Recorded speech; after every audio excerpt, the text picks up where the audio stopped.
Welcome back once again to the Ted Lasso After Show. This is Sean. And this is Chris. And tonight we are discussing the ninth episode of the third and final season of Ted Lasso entitled something French. I'm not going to try to repeat it. I was going to say, I'll be impressed if you got to this one. I'm looking at it, I'm like, wow, that's a little rough for me. I'm sure it's a reference to something, maybe some French film that I'm not aware of, and I'm just not as cultured. Or maybe And just a so hairy ass. I don't know. I mean, based on maybe the it's episode. French for hairy ass. Yeah, maybe.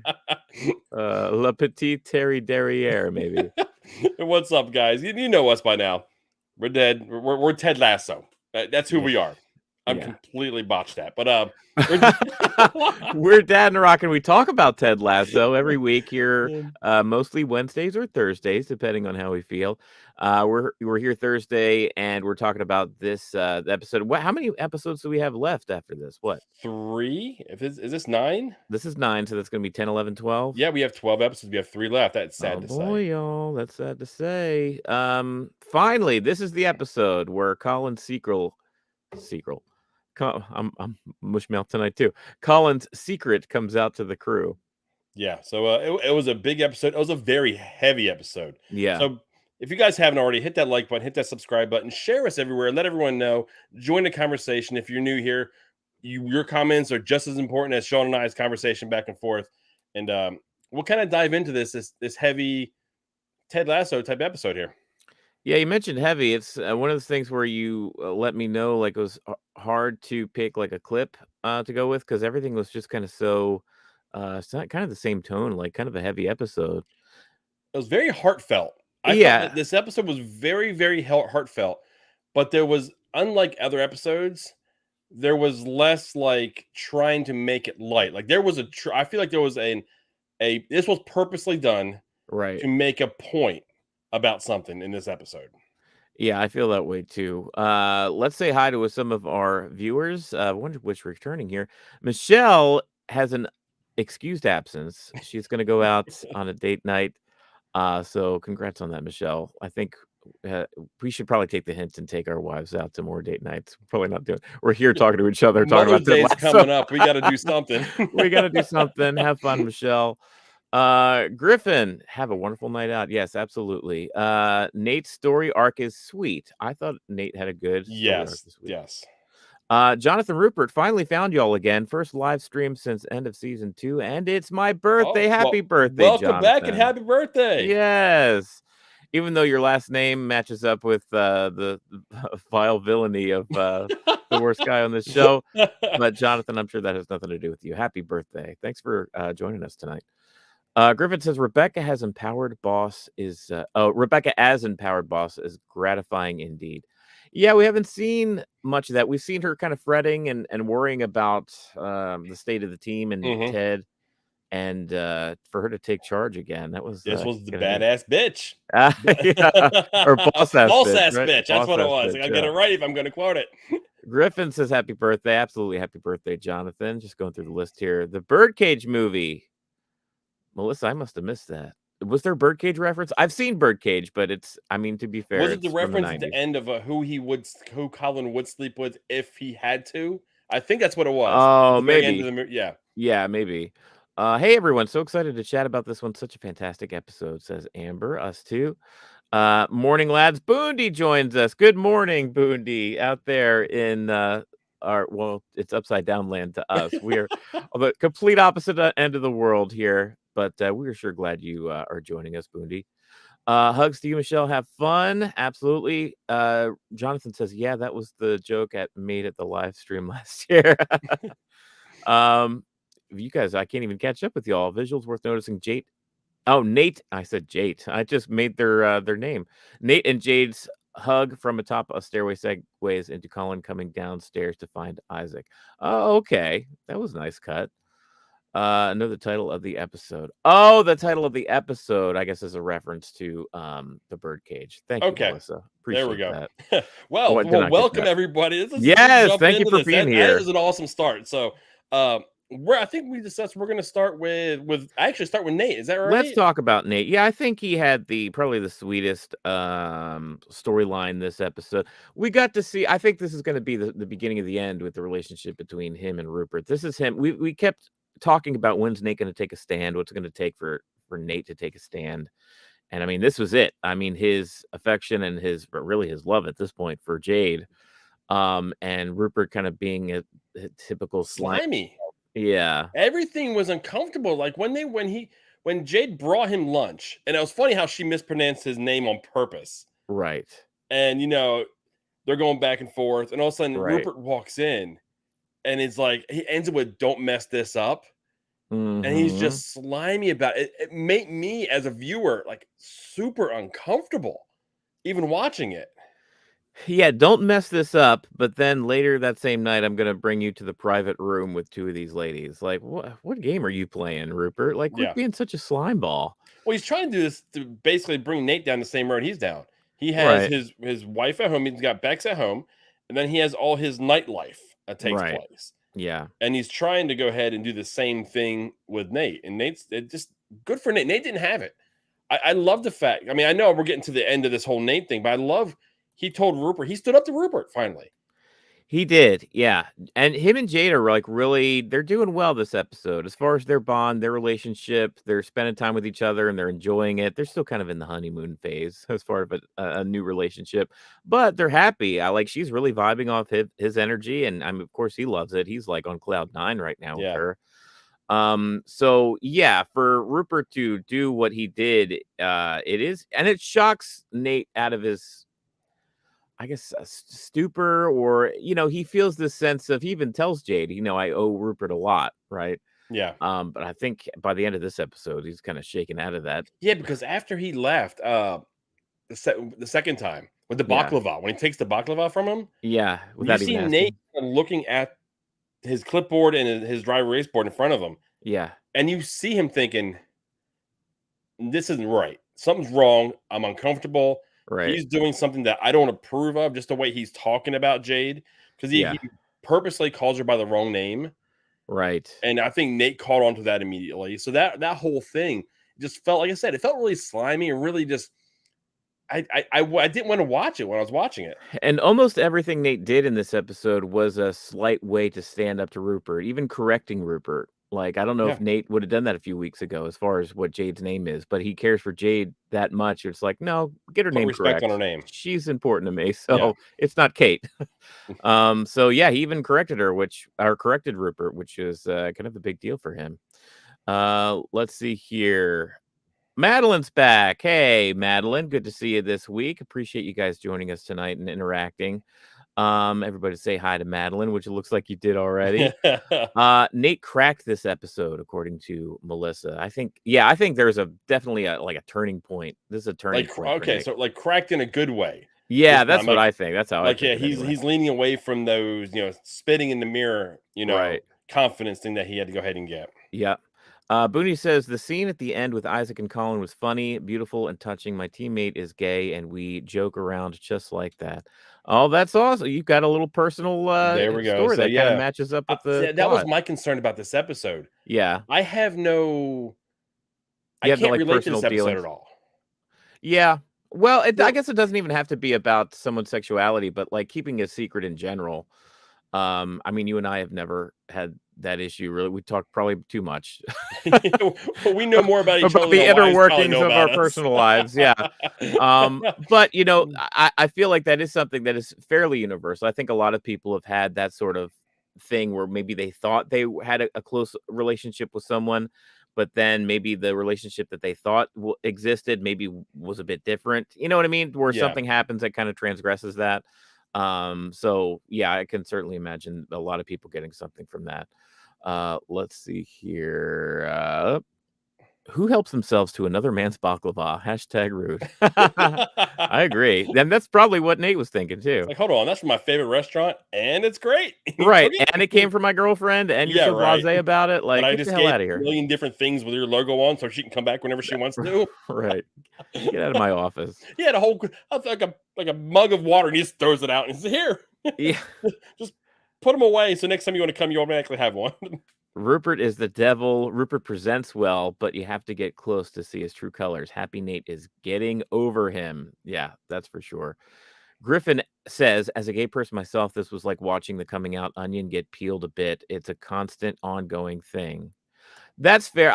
As a gay person, Griffin. I'd be interested in your take as far as like, and we'll get there as far as the team's reaction and stuff. We're kind of going through each individual character here, but your take on that scene as a whole, kind of Ted's reaction to it, Trent's reaction to it, the team as a whole. I don't know if maybe it was a little too idealistic. I mean, that's what the show is. This show is like full of like positive energy and Yeah. like ideally how people would want to like handle themselves.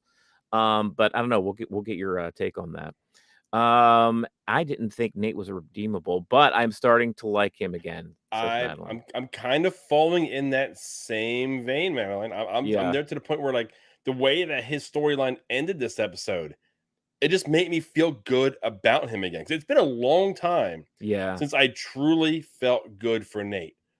Yeah, And I did too, and I really saw the old Nate. Like, there was no, like, mirror spitting Nate in this episode, you know? yeah, It felt like the same Nate that was, at when he Richmond, just so went and gave Jade that big hug yeah, and just hugged, she didn't give her any warning. She thought he was going to be out, guys' night, and he just embraced her and held her. right. Like, I don't want to mess this up. You are important to me. Yeah. And that just felt good. That felt like the Kit Boy back in season 1. That's who it felt like. That's right, yeah. Amber says, "I love that Jade told Rupert that meeting him was worthwhile. He seemed to see the backhanded compliment in it." That scene, I could feel Jade's energy, and Jade had a radar for his bullshit, like a mile away. Like you could just read Jade. I don't know what Jade like gives off this thing. And at first, Jade was really tough to read, especially in like season 2. But now that we're starting to see more of her character and see her like smile and enjoy herself and see Yeah. like how she reacts when she's in different like emotional beats, like, I could just read Jade's face as far as like, "Oh, this guy is a total asshole, and I know exactly Yeah, what he's yeah. trying to do right now." And, yeah, and meanwhile, I think Nate's just like, "Oh, this is my boss, and I owe him a Nate's lot." And still trying to walk the line at this right. point. He's Yeah. still trying to be very appreciative of the opportunity he was given Yeah. and not piss off Rupert because he knows what Rupert's about. Sure. He Yeah. knows the dark side that Rupert can have. Yeah. So he's still walking that thin line there. So glad Isaac's issue was because Colin didn't tell him sooner and didn't trust him to know. I've had those feelings, just not with that reaction. Yeah, I think, I think we talked about that too. We were hoping that's what it was. Like, it wasn't like he's actually upset that he's gay. Like, this doesn't Yeah. feel like Isaac, unless Isaac's just had this personality thing that we never knew about, like a kind of weird character beat to introduce late in the show. Madeline says, "I feel like Nate is going to be better than the old Nate." That's a fair Yes. point, I Madeline. I kind of do too because he's kind of you're seeing him mature. You're seeing him be Yes. more confident. He's being Right. confident without being an ass. There Right. there's a there's that growth, and it happened a lot later when people started to believe him. And I think I honestly think he actually wholeheartedly regrets how things went in Richmond. He Mhm. wants to get back together with Ted. He wants to mend fences with Ted because Yeah.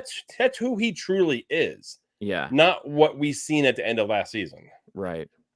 Melissa says Nate has always antagonist of the whole series. Every story needs one. I totally see redemption before the finale. But did we Finale. had Rupert. Yeah, I think maybe it's a Palpatine Vader sort of thing. I don't know. I think Rupert's the big baddie, honestly, because he was even bad in season 1. You know what I Yeah, mean? yeah, he was. I mean, we got the dart scene with him. We got He's when Nate, not Nate, but Ted put him in his place in the Yeah, season barbecue 1. sauce, yeah. Plus, he's kind of the whole driving force of the show as a whole. Like, Rebecca would have never brought Ted over if it Mhm. wasn't for Rupert's actions and her trying to get Yeah. back at him. So yeah, Rupert is different. He's just cut different. He's a different kind of bad guy. I wonder if some of his confidence comes from knowing he's like his father deep down, as we saw with the map a couple episodes back or last That week. could absolutely. I think his sister and his mom showing him the map, I think Yeah. absolutely put some confidence in him to go ahead and go after what you want, but you don't have to be negative in how you do it. Yeah, I would actually love to see a heartfelt conversation between Nate and his dad. I think maybe that's a relationship that has yet to be really kind of mended. I feel like there's some distance there that we could explore. And that could be kind of the final step that Nate takes before his resolution with Ted at the end. That's something that I'm hoping to see anyway. But boy, You guys are really bringing it with the comments tonight. Yeah, I bring in I the so heat. appreciate Yeah, you're bringing the heat Love the tonight. heat. Bring it. We want the smoke. If you. Yeah. That's pretty much it for Nate. Jade had a good showing this week. Rupert as slimy as ever, if not more so. Maybe even more so slimy this Yeah. week. I think he hit new lows this The week. more I see Jade, the more I enjoy her character. The writing on I do this too. show is so good because even really small characters that don't play a big part in the show, Yeah. you really start to really get endeared to. I Yeah. mean, there's her, there's the everyone at the pub. There's actually there's that old guy in the last episode that was singing with the guy. He was the Yeah. same one that would walk around and and yell at Ted, on the streets. So there's Right. these little characters Yeah. that the writing is so deep, even gives them nuance.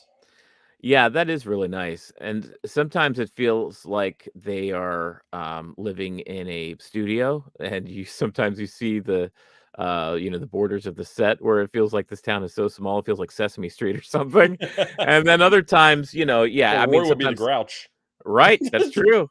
Oh I my think he god. I think he actually did a scene, spot on Sesame Street with With Oscar. Oscar the Grouch? Yes. Oh my god, that's funny. I don't know if Beard might be the Grouch. In this episode, Beard was pretty grouchy during Oh, that Beard scene. was fantastic in that press He conference. was straight up yelling at the press. Oh, about Jimmy Page and I'm Yes. not sure the other guy off the top of my head, but man, Oh, yeah, and then Rebecca's answer was the guy from Cream. Oh, and she just froze. She's like, yeah. I'd be interested to know, from the group watching here, who do you think is the best, classic rock guitarist out And Joe there? Walsh, that's who she's saying. Joe Oh, Walsh, yeah. ugh. Me personally, I'm kinda with Rebecca. I have a thing with, Eric Clapton, big fan of him, but, he may not be the best, but he certainly touched my heart. Um, Griffin, there is a maturity around the writing in terms of gay experience that is very positive, perhaps more optimistic, yeah, than reality, but sweet as heck. And maybe that's a little refreshing. You know what I mean? To see an actual positive example, something that the rest of us can follow. I think that ideally that could be a good thing too. Um, Joe Walsh, yes, thank you, Melissa. We sometimes we're live, brain farts for a couple of I minutes with love their live for that 40s. reason alone because you don't know what's going to come out of us. Yeah. Nate's growth is beautiful compared to the vilification of last season. Yeah, I think so too. Yeah. I was not a fan of Nate's turn to the dark side last season, but seeing him come back from the dark side, I'm liking quite a bit actually. Is that a product of them only writing or setting us up as a 3-season arc? If they gave us, say, for instance, they came out and said they wrote 4 seasons, would they have been able to turn Nate and bring him back in a more satisfying manner? I don't think they'd even need a fourth season. I think maybe if they sprinkled just one or two scenes where Nate did something weird, like the mirror spit thing in the first season, then it would have felt more consistent because it felt like the character that he was in the first season versus where he ended up in the second season was like totally out of the blue. Like that first mirror spit scene, I remember we were all like, "What the heck was that about? What is going Yeah. on here?" So I think if that was like less out of the blue, maybe it would have felt more natural. But It who's just to dawned say? on me. He did that spit scene and then he went back out and talked to Jade. It was about getting the Oh, window seat for his parents. right. So he Yeah. walked in, she said no. He went to the restroom. He did the whole spitting on the mirror, the whole thing, went back out and told her, I want the seat. And Yeah. she wound up giving it to him. That's what it was. So she was involved there at that time. Yeah, Yeah. that's interesting. All of the pressers this episode were wonderful. Beard was hysterical, but Roy was perfection. Oh, but yeah, at Oh, the end. Roy nailed Oh, that. yeah. That was so good. I mean, I don't know if we could reward Ted for every single character growth on the show, but once again, it's the Ted Oh, I'm Lasso. not giving this one to Ted. No? I'm giving this one to Rebecca. Ah, okay, And yeah. the calling his hairy ass to her office Right. and ripping into him because when she ripped into him, we're Yeah. going a little out of order here that we planned, Yeah, it's but she okay. ripped into him for him being just ponderous, him Right? not wanting to, he wanted to take the rough road and doesn't think he believes he deserves anything, or she was talking to anybody because that was a Right. Keeley reference. Yes. Yep. So she was digging into him about that. And he actually took all that information because he actually bled that into a conversation later with Isaac. Yeah. Yeah, I agree with that. Let's get caught up real quick, and I want to address that too. Roy's perfection, absolutely. Would love to know how that fight even got started with the press. Yeah, Yeah. like how'd they get on that topic? Depends on how to define classic rock, but Trey Anastasio is one of my favorites. Jerry Garcia, Hendrix, Garcia, Clapton. Hendricks, Clapton. Yeah, There I you mean, go. It's yeah. That it's we're not going to get into that debate here, I guess, because yeah. We'll start that'll yelling at each other that'll like eat up too weird. much time. Yeah. He needs to apologize to Ted, Colin, Will. Lots of apologies before full redemption. As far as Nate, yeah. Oh, and Will, I forgot about Will. He was super rude to Will. Will is that's another one of those nuanced, very little used characters. The Yes, whole snowflakes on a mountain and one sneeze from being dead. I'm right. like, what? But it made sense, right? I Yes. mean, in a very weird In way. And he, context of that, yeah, the conversation because they both looked at him like, thanks, Will. yeah, and he popped up like a ninja. It was He funny. did it once before. It's the Yeah. second time that's happened.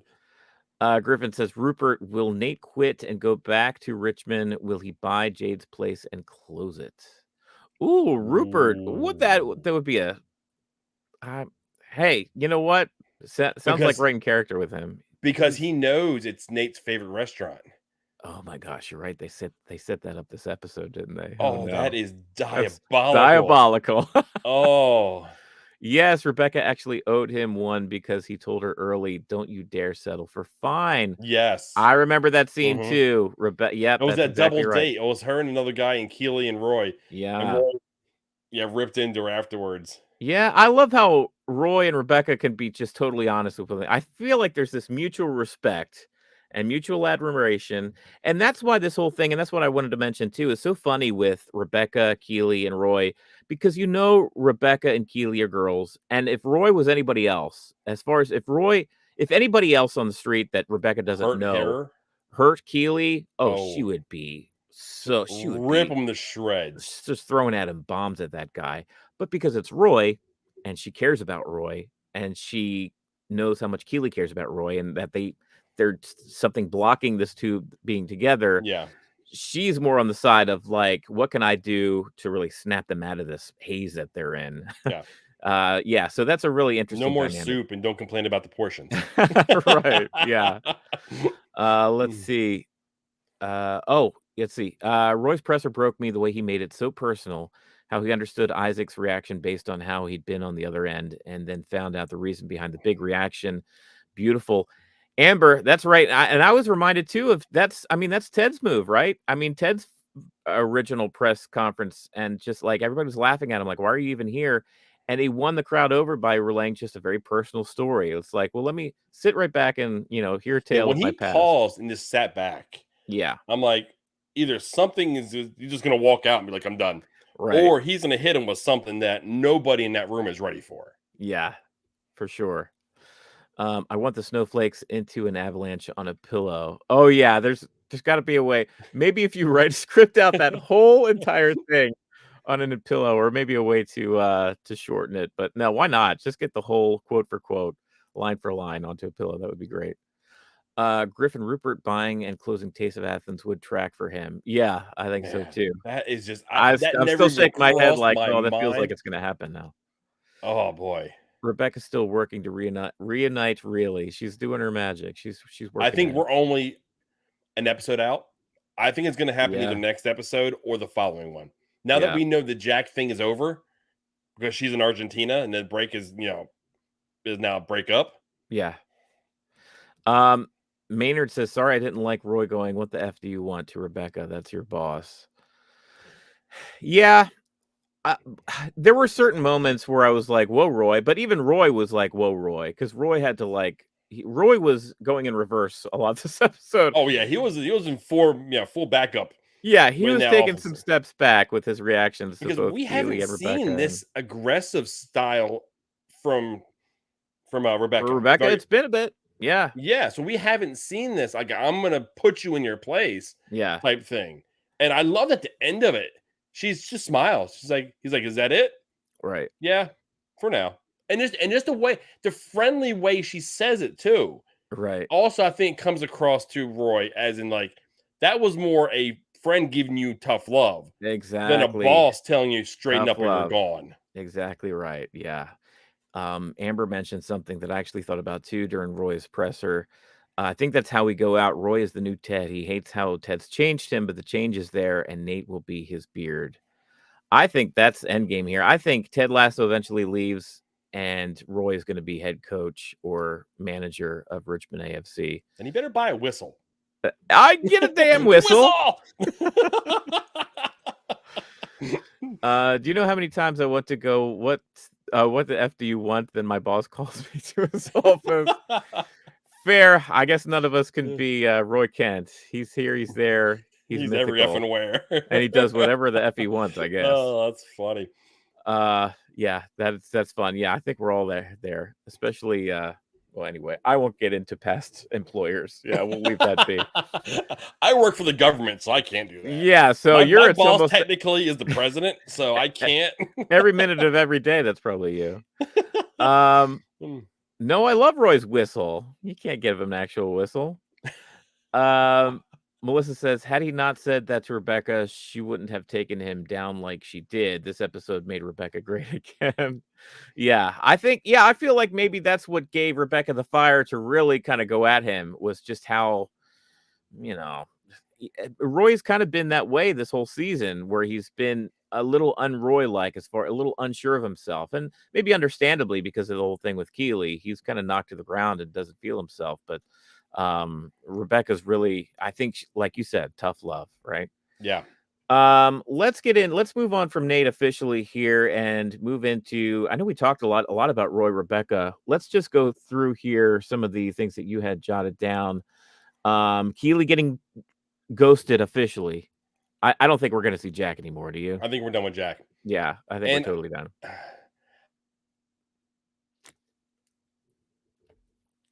Uh-oh. That's some kind of pause. Uh-oh.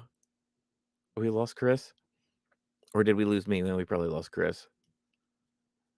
Let me know in the chat if y'all can still see me or if I'm gone or Chris is gone.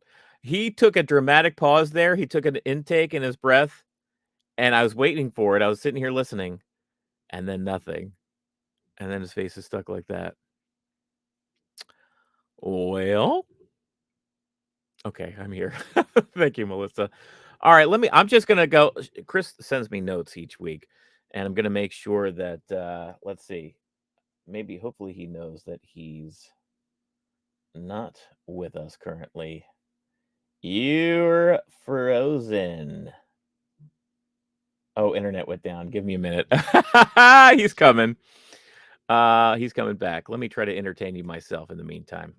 Don't mind the messy room. That there is a Barbie camper that actually has a big slide that pulls out, and my daughter decided to take some bottles of water and fill it up to make a pool. So I had to clean that up earlier today. A lot of towels I had to bring down to my little basement here. Usually I'm cut off now, so you don't get to see all this stuff. Okay. So let me go through the list as far as some other the things. Roy's presser, he had that. Jack said she's in Argentina, right? Rebecca rips Roy, walk away from everything when it's not fun or easy about Keeley. Yeah, exactly. Never forgets them. Not saying is in a hurry. The guy from Cream. I think we covered all that. And I'll wait to move on to the other portions before Chris can join us back here. Let me catch up on some of the comments here. Let's see. Yep, we mentioned that from Melissa. Roy's whistle. He mimicked how end of period whistles go, which go Pete, whistle, whistle. I didn't notice that, but I'm not a huge soccer fan. I'm interested to see how much are you guys like actual like soccer/football fans. Because I didn't start watching it until Ted Lasso, and then Chris got huge into the Columbus Crew up here in Ohio. He's got season tickets now, and he goes and sees them like all the time. I think it's fun. For me, I like a little bit more scoring in a game. It's certainly more enjoyable than baseball. You know what? I kind of like having baseball on in the background, as I'm barbecuing or something. But to go and watch a baseball game, once I've had the hot dog and beer, I'm kind of like over the experience. It is definitely more fun than watching baseball. More and more supporters watching practice was cool. Oh, yeah, Griffin, that's a fair point. Yeah, I remember seeing them, and they made a point to notice that and tell that to the audience too.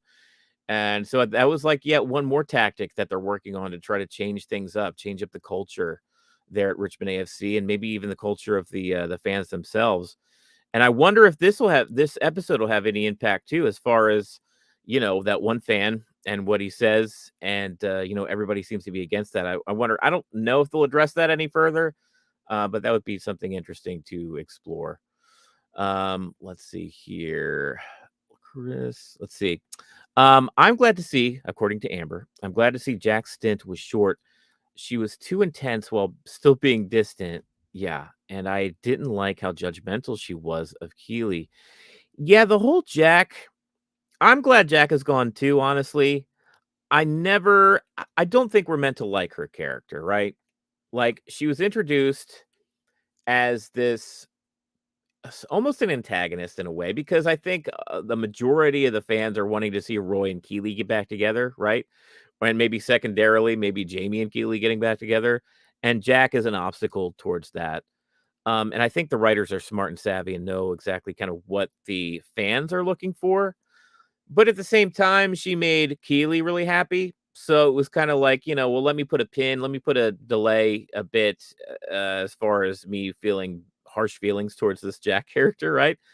But then she kept just going on and on with these like weird circumstances with the flowers, and she was really overbearing, and the love bombing, which I'm glad Rebecca actually called out by name, which she put the name to it, right?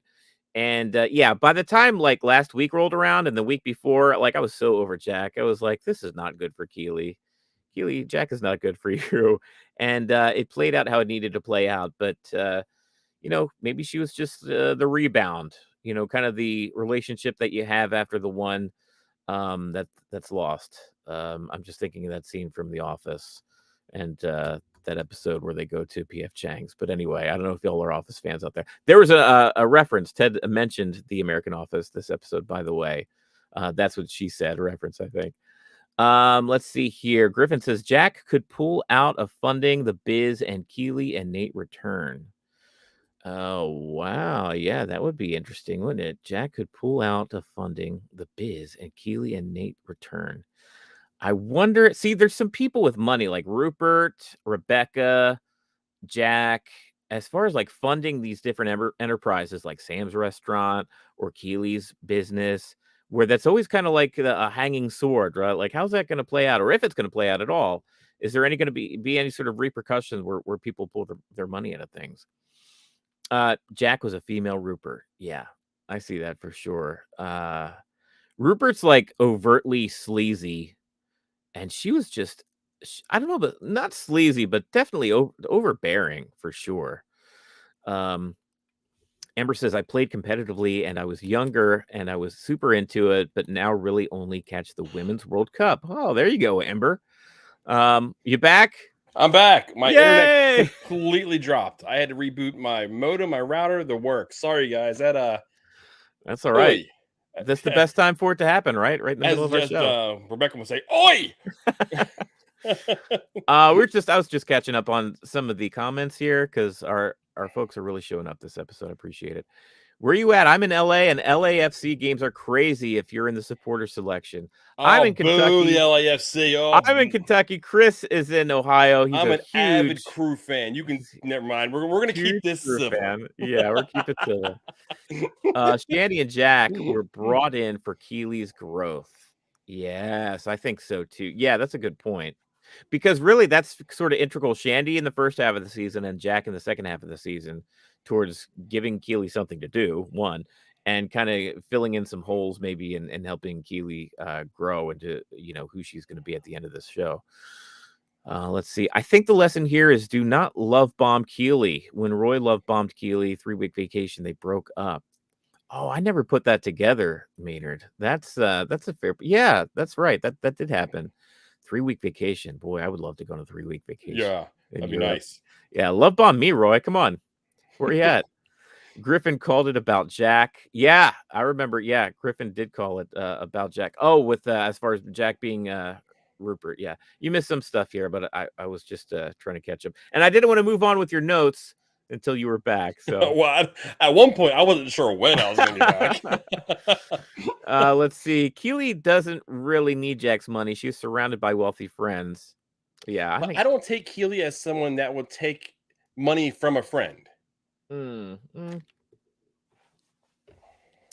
Well, if I could see Rebecca maybe offering it if it was needed, but yeah, I think Outside maybe that 40 quid that was given to her from Ted at the beginning of the episode. And I know. Have you ever done that? Like, just give it like somebody sad, so just give them $40. yeah, right. I mean, that would make me happy, sure. Jonathan, DC United. Oh boy, we're gonna go DC. By the But way, we'll go we'll leave what Warriors. happened in what the crew did to them this season, aside. Oh, go Warriors. Are the Warriors? See, I don't even know. Are That's the Warriors? basketball. Okay. Bayern Munich. Bayern Munich. Oh, Bayern Munich. Byron. Okay, Okay. Byron. That's a Maybe you big one should be right reading. there. Did you do a number 2? I mean, it's fine if you did. Did you leave? Did you have to poo? Or It's all no? Pope. Yeah. It's all poopy, man. Oh, that wasn't a love bomb.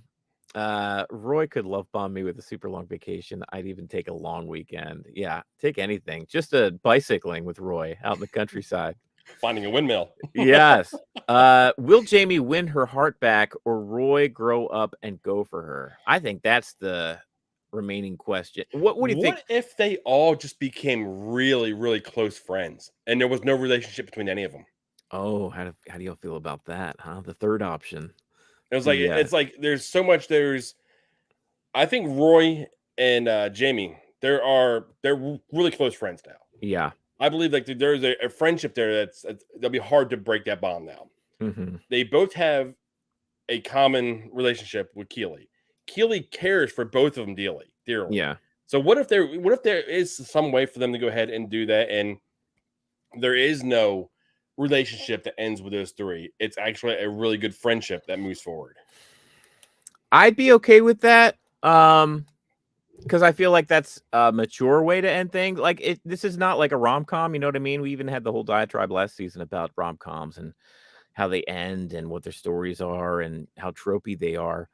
And if they avoided that and we just had 3 incredible characters that we care for them each in their own way as an audience member, and we just want nothing but good things for them individually, I think that may be enough. I think there's a way to do that.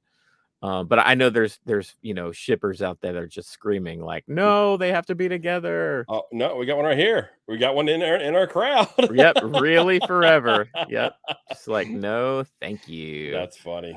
Black and gold, LAFC. I don't know. No, we're just gonna get comments about trying to poke you, trying to poke the bear. That would be like go Galaxy. That's a shot back. Will Ted get back with his wife, Griffin? Yeah, we talked a little bit about this last week and how that ended. That was weird, right? I think there's an. I don't think we will see it. No, I think if it happens, it's going to happen kind of in like a monologue in the end. Like I've always kind of think and still think that the last like maybe 10 minutes of the episode yeah, is going to be Trent giving an excerpt of his book of like what happened and then what happened after the season. mm-hmm. What we don't see actually on TV. Kind of like, you know how like they do like if you do like reality show TV shows, they kind of do what happened after they left the show type thing. Yeah. Kind of down those lines. I got you. Yeah, that would be kind of cool. And I did hear this week. I don't know if you heard it or if it's just in the rumor mill, but I think Apple is toying with the idea of keeping up with AFC Richmond, like ending Ted Lasso proper and Jason Sudeikis no longer being in it, and just following the team going forward. Just a new AFC Richmond show. Is that something you heard of? No, Wouldn't work? I didn't hear that, but I don't think it would work. No, I why not? wouldn't be interested in it because I'm invested in these characters. The team is great. I enjoy the team, the aspect of the team and the playing and all that, and what they're doing. But Rebecca, Roy, Ted, all these. Well, that's what I'm saying. Like the show would be Rebecca, Roy, Jamie, Keely, just no Ted Lasso going forward. But then we're walking that line of driving it into the ground where we wish Yeah. we walked away early. Oh, I understand that too. There's this dynamic, right? I mean, Apple. This is far and away, but it's also not even Apple's show. It's a Warner Brothers show. that the Well, Warner Brother went ahead and sold the rights to go ahead and show it. So if Warner Brother pulls the plug, Apple has no say in the matter. you don't think Warner Brothers is making some coin off the Oh success yeah, of they're Ted making it. Lasso? They're making a pretty I penny mean, off it. they have as much interest in making more money than as Apple does, you know. So, I don't know. I don't know if that's even true or it's something that's being rumored, but I personally feel progressively throughout the show, there's been less and less Ted Lasso in In Ted this season, Lasso. yeah. Last season he had the big dynamic as far as his mental health and the stuff with Sharon, and that was kind of the bulk. This season he's had a little bit of family stuff, a little bit of but it's been a lot about the other characters Mhm. surrounding him in It's this more of show. him being a mentor than the show focusing on him.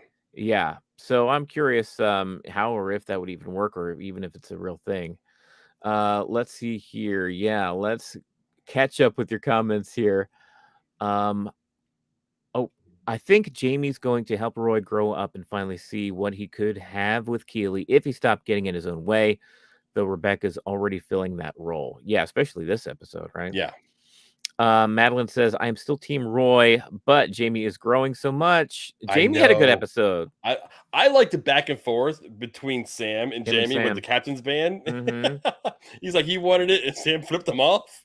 That's mine. Melissa says, "Let them all be single. We put too much energy into coupling characters." That's what I'm thinking. Like, I'd be okay with. I think there's a way to write I that think for it's more sure. realistic, more real world Yeah, for them all to be friends rather than going back to a relationship. Because a lot of times, if you go back to a relationship that ended, it ended for a reason. yeah, Even if it wasn't very blatantly clear, it ended for a reason. It right. ended. And who knows what we didn't see in the relationship? You know, what if the whole series was Trent's book? Like we've just been reading Trent's book this whole Oh, time, I love that. like a Lord of the Rings kind of thing. Because he could have been writing the book when he first met Ted and they had dinner at that Indian restaurant. Right? So Yeah, that could have been the beginning of his book. yeah. And we're seeing the back. No, I that is fantastic. I You're like on that board with idea. that theory, then? I am Yeah, very on board with that theory. I don't know if it's true, but I love the idea. I would love to buy Trent's book. Apple, make it happen. Oh, I was thinking that during this episode. Yeah, If they actually release Trent's book. that would be great. Did you notice how Ted's wife was laughing at all of Ted's jokes during the parent-teacher conference? Oh, Yeah. was that I wasn't listening closely enough. Yeah. All of them. I Yeah. was it Michelle or was it the teacher that was No, it was laughing? Michelle and the teacher, but the teacher was the one because eventually Michelle was the one that spoke up and said, "Okay, we got to let the teacher go." Right. And it was like Ledbetter, we got to let Ledbetter go or something like that. Mhm. And you heard another laugh. Right, yeah. See, I thought it was the teacher. Maybe it was Michelle. I thought it was the teacher laughing. Michelle was pushing the meeting along. Oh, see, that's what I thought. Maybe we need to rewatch. Um, let's see here. Melissa says, I think Brett will probably move on to Shrinking. Oh, I hadn't heard that. Is he on Shrink? See, we don't watch Shrinking. Maybe we should be watching Shrinking. No, I don't know if he is or not, or if he's Let's got a see here. writing credit or anything in it. Yeah. Let's see. What would be amazing is if the final episode is just full 90-minute football game for the championship. I would love that. I know. I got a feeling you would enjoy it too. I I don't know if would. the majority of the audience would really enjoy that or not. Maynard, how funny would that be? Where then the show is infamous for not really playing a lot of football during this show about a soccer team and Boy, just like, that would be them truly trolling us if they wow, pulled that. how funny would that be? Why don't you get Amber because I caught it my second time through. Yeah, we need to revisit that parent. All I know is that the kiddo's failing science, and that's not great. Yeah, nope.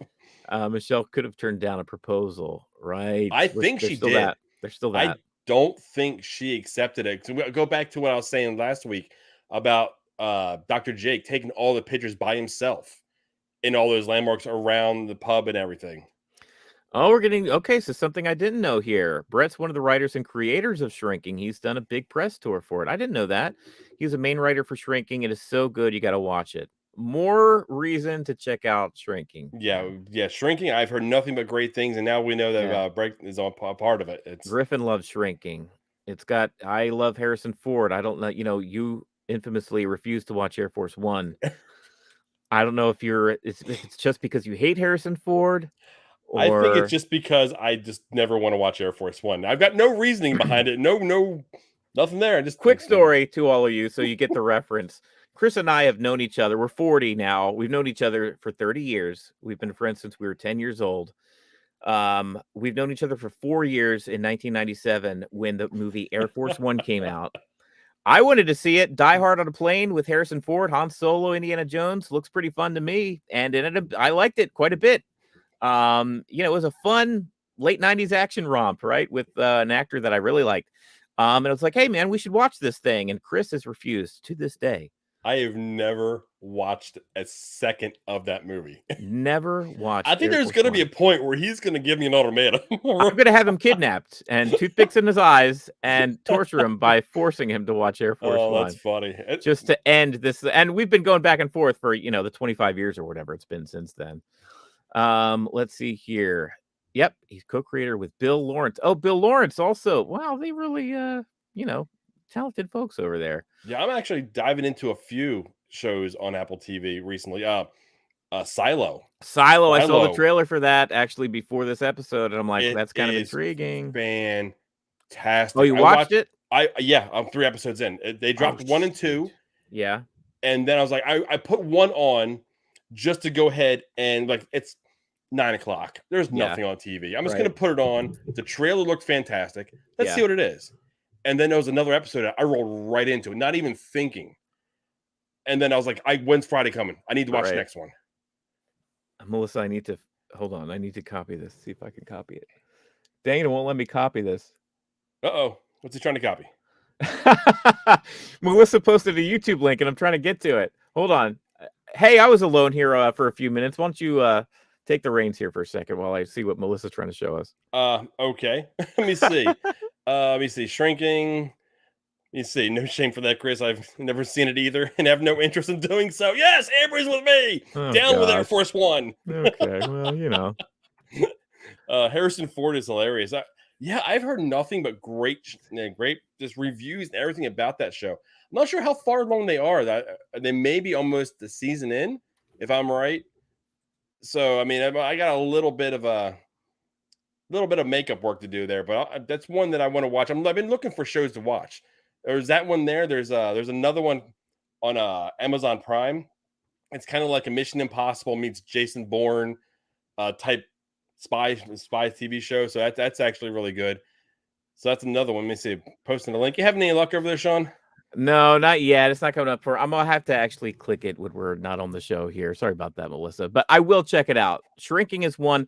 Honestly, Shrinking and Silo. Look, this time last season of Ted Lasso, when season 2 was ending, we moved on to Invasion, which ended up just being like, okay.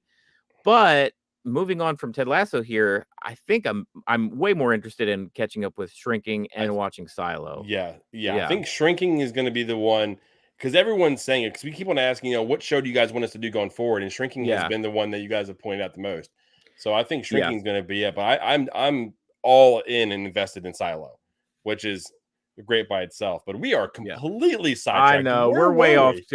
I blame you guys for talking to us so much, but that's a good thing. Well, honestly, that's half the show right there. It's a conversation. That's what it's become, and that's why doing this has become so much fun. Let's see. Melissa said Invasions when she stopped watching us. See, well, yeah, believe us, we know, Melissa. We know. We saw the drop off. Well, we were also the mindset. And I think we just until recently, it's like, we made a commitment to do the show. We're gonna push through, even if we weren't even enjoying it. It actually took a toll on us to the point where we're like, it's like, will we just end the show if no one's watching, no one's joining us, and we're not enjoying it? Yeah, 3 or 4 episodes in, we were like, became a slog at that point. Unfortunately. Did we miss anything? I mean, I definitely want to talk Colin and Isaac here. I mean, that was kind of a bulk. Actually, I want to address the whole fan at the game. Okay, yeah. Because there is a zero tolerance for that behavior in any UEFA, FIFA, MLS. You will get thrown out of the game, and a lot of the times you will not be able to return. Oh, there's been games between the U.S. national team and the Mexican national team where the fans were warned ahead of time.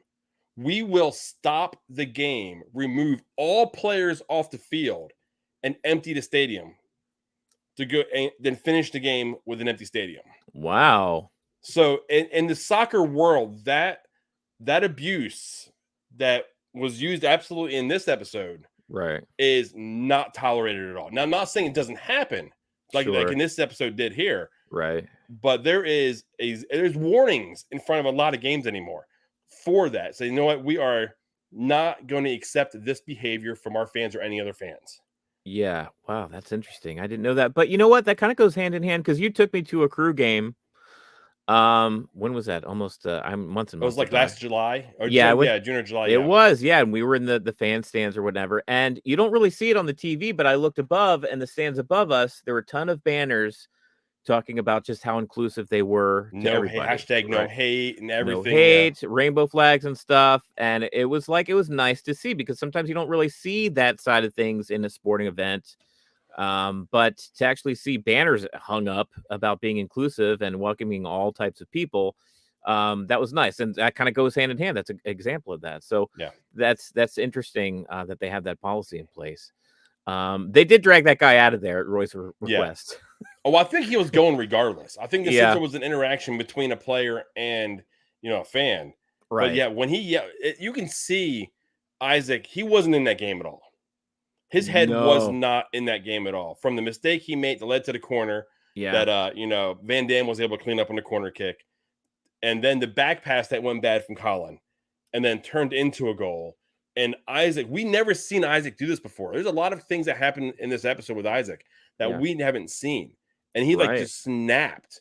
And Yeah. he's yelling at Colin during the whole episode. And the half happens and they're walking out. And this fan was basically berating him, the whole team, the whole game. Oh, he was, on another level. Yeah. Yeah. So he was yelling at him, just all types of expletives and everything at him. Yeah. And then I like that scene too, where Colin, they're walking back into the locker room, and the sound drops before the rest of the second F word comes out of that guy's mouth, and like the music comes down, and you just focus on Colin, and then you focus on Isaac, and Isaac loses it, dude. I thought that whole scene was like filmed really, really well. He paused. You seen it go through his mind. Yeah. And then he just snapped. Yeah. I thought that was really, really well done. Maynard says his choice for an after show is Barry or Shrinking. Yeah, I think Shrinking is a high possibility. I think Shrinking may be the winner out of this so far. Barry, but we may be too far out, Maynard. I think they're like in their third or fourth season now. That might be tough to pull out. But Barry is one I'm interested in too. I love Bill Hader. Amber says, when I first started the episode this week, I thought we'd accidentally clicked on Schmigadoon. I love the use of music in this show and how they pull from everywhere. They really do. Yes. Yeah, that opening was fun. Just seeing them like totally be in sync with each other and the fans being into it, like things were clicking. It was nice. Roy was right to insist the fan be thrown out, and he was right in what he said. Buying a ticket to the game doesn't mean you have the right to verbally abuse players with hate speech. Yeah, completely. The last thing he told me is good too. Oh, I think, is that another Apple show, Matt? I think it is. I think that may be, is it Nicole Kidman or I thought I saw a trailer for that too. That might be another Apple show. Oh, it's not Nicole Kidman. It's Jennifer Garner. I just remembered. Thank you, Madeline. I like that they showed them talking while playing PlayStation. This is how most men talk to each other about sensitive topics. Guys have deep talks, but the less eye contact. We're not. Yeah, we're sitting in the same room. We're talking. We're watching a sporting event. Maynard, I feel personally attacked. That's pretty close to the bar, man. It's pretty spot on, really. Yeah, or driving, right? Yeah. Me and you have had plenty of those. When you drive up here from Kentucky and grab me, when I was in a hard spot back, my 20s. Yeah. And he would drive up here, grab me, and we'd go back to Kentucky for a while. And give you an idea, it's about a 2.5 hour drive. Oh God. And it was one point where we were talking so much, we missed our exit and wound up in a whole nother city in Kentucky.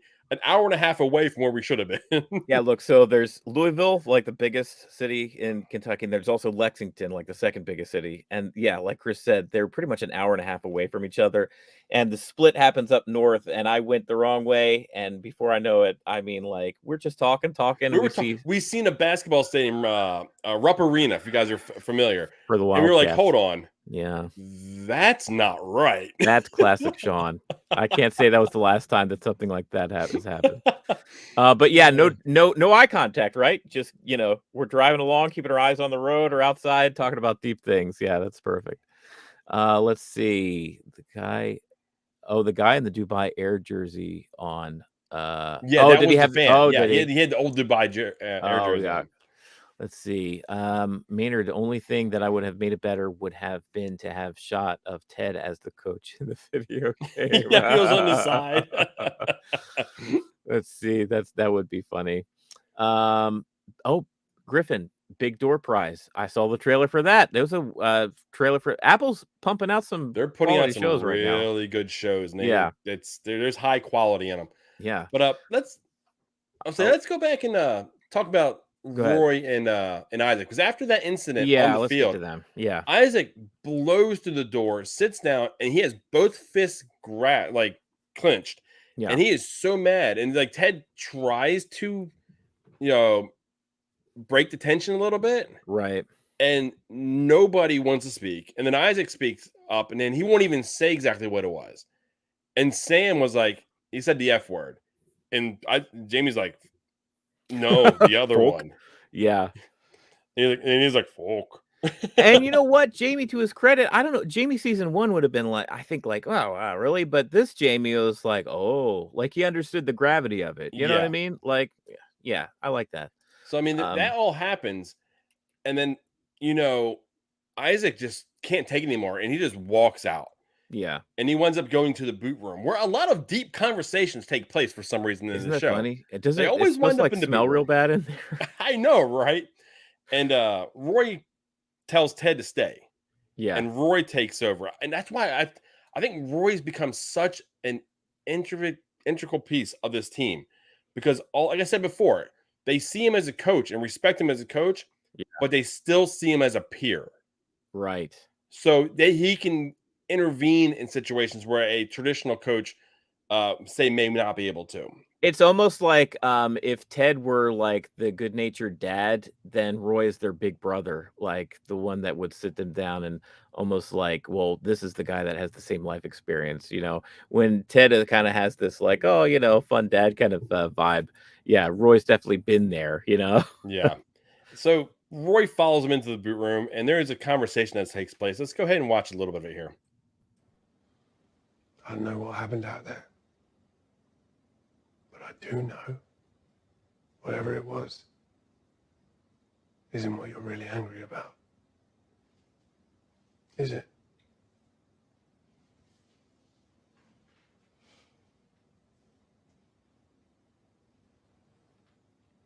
So then trust me.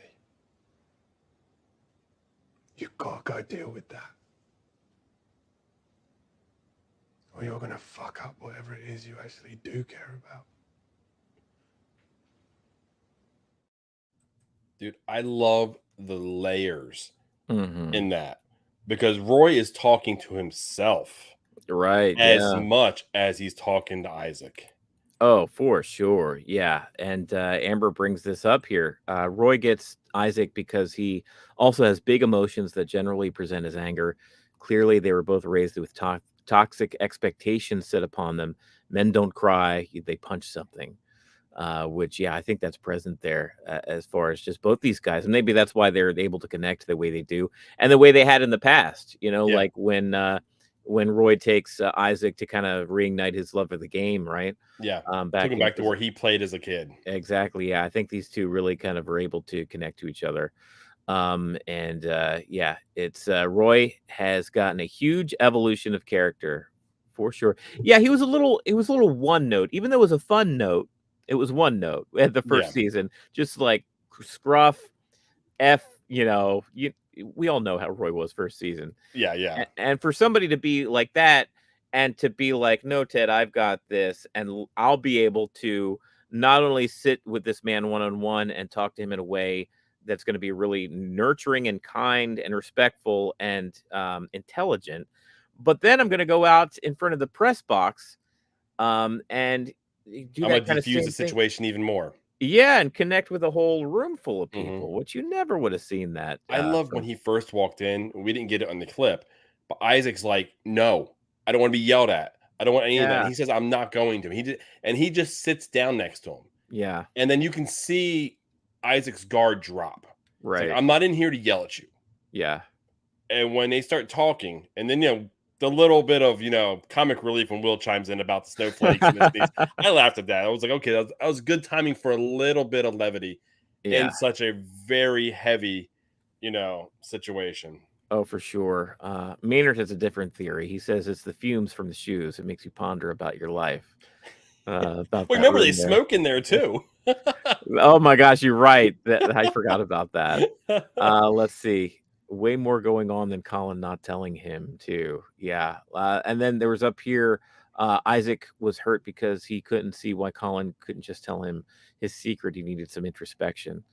How do you all feel about that final scene and how that shakes out with Colin and Isaac? Like, I know they were able to finally talk, but was it too? I feel like that. Okay, I'll step on here a little bit. Go ahead. Apologize, but I felt like when he says, "What is it about me that you couldn't tell Yeah, me your secret?" I felt like that may have been really true to reality, because not right. I wasn't concerned about your secret. I was concerned why you didn't treat me. So he turned everything on himself. Yeah.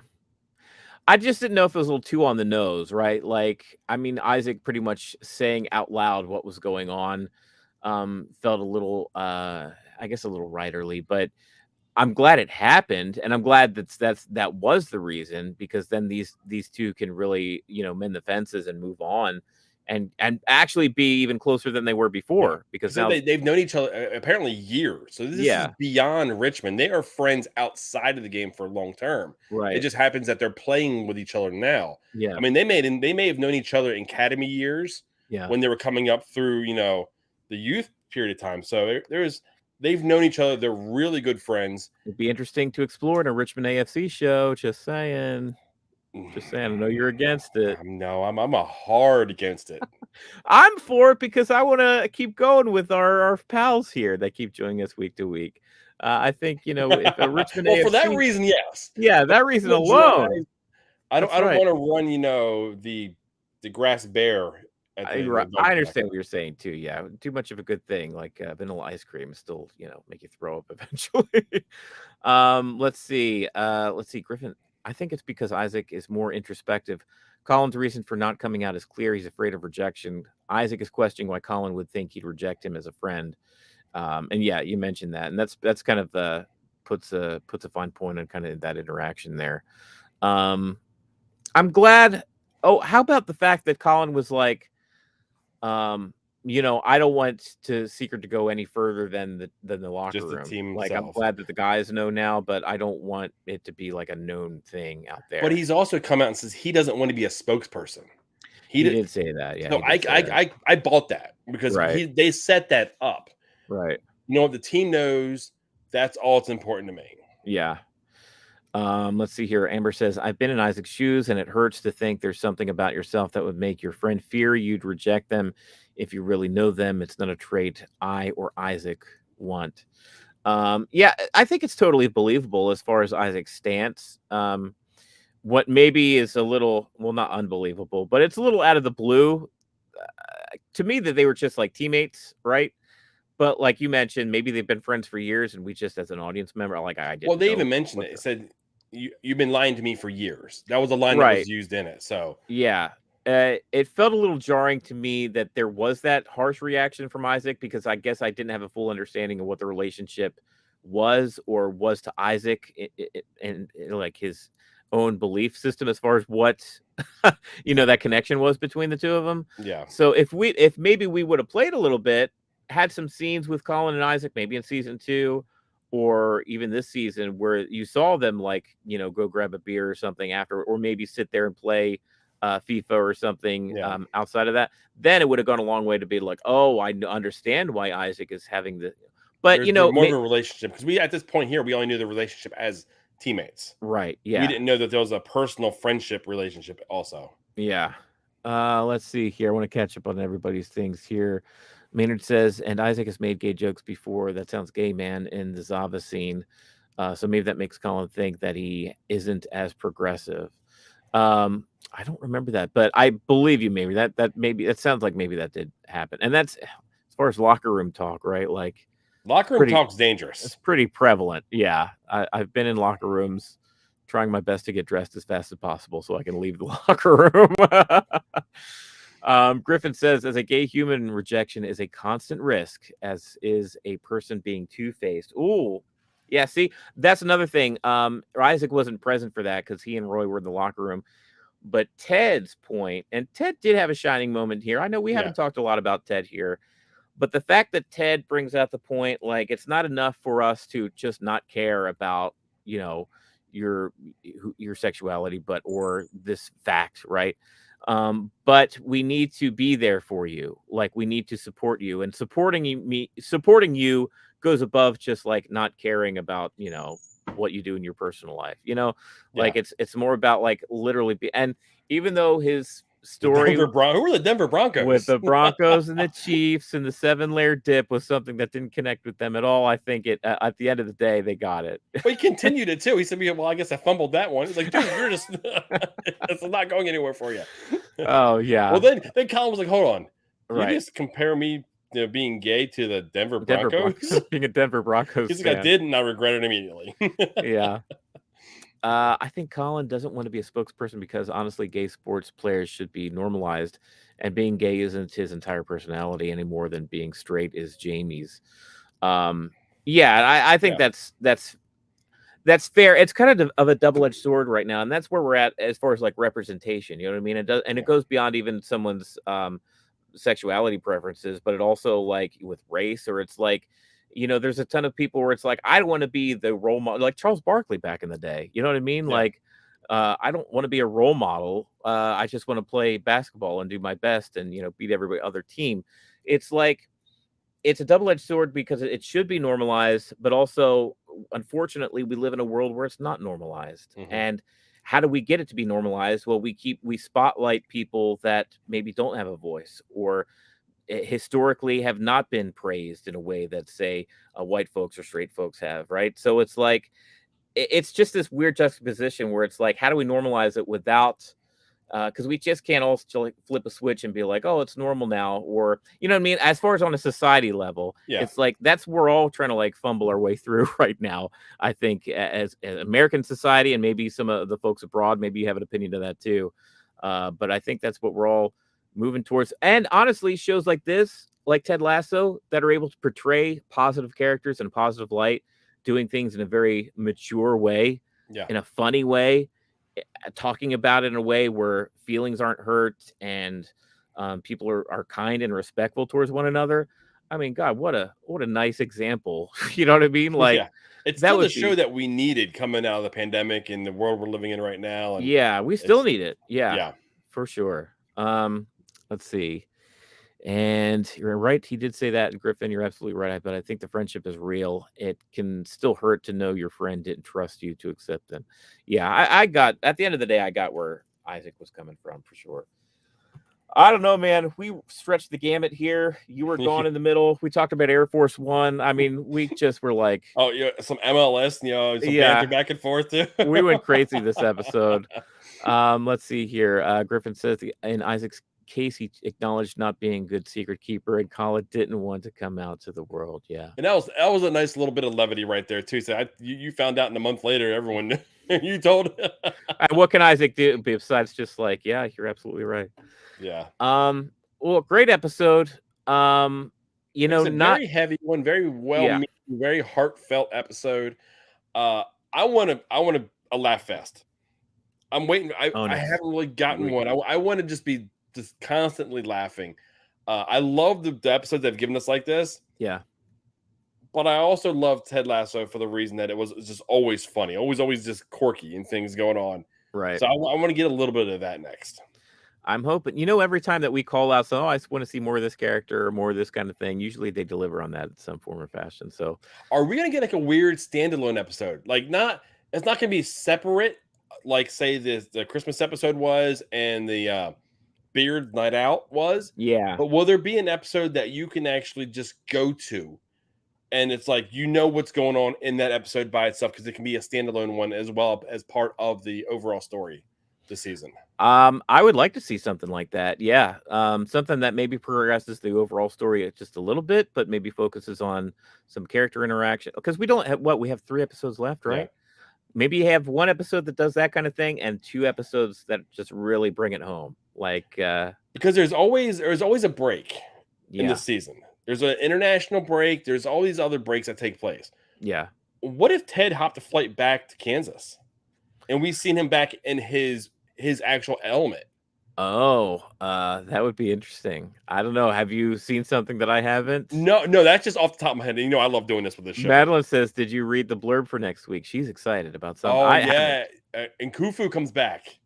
The one that tried to Oh. get Sam to go to Casablanca that he bought. Whoa, 'Cause really? there's an international break that takes place, and Oh. he's in the thumbnail. Him and Rebecca are in the thumbnail. Oh, that's okay. That's something to look forward to. Yeah, that'll be interesting to see that. Let's see. Yeah, Last thing I remember him, he was like trying to drop deuces in their face. Oh, I forgot about that. That was a funny episode. Yeah, Oh. he totally threw Sam for a loop with that. Let's see. Maynard says, I think Ted will get invited to be the U.S. men's national team coach. That would be great, wouldn't it? Ooh, Oh, that he'd be would be great at that. a fun twist. Yeah.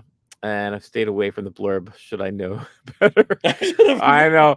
Whoops. I guess we were talking about that. That's all right. I will go to your child to take a shit in every room.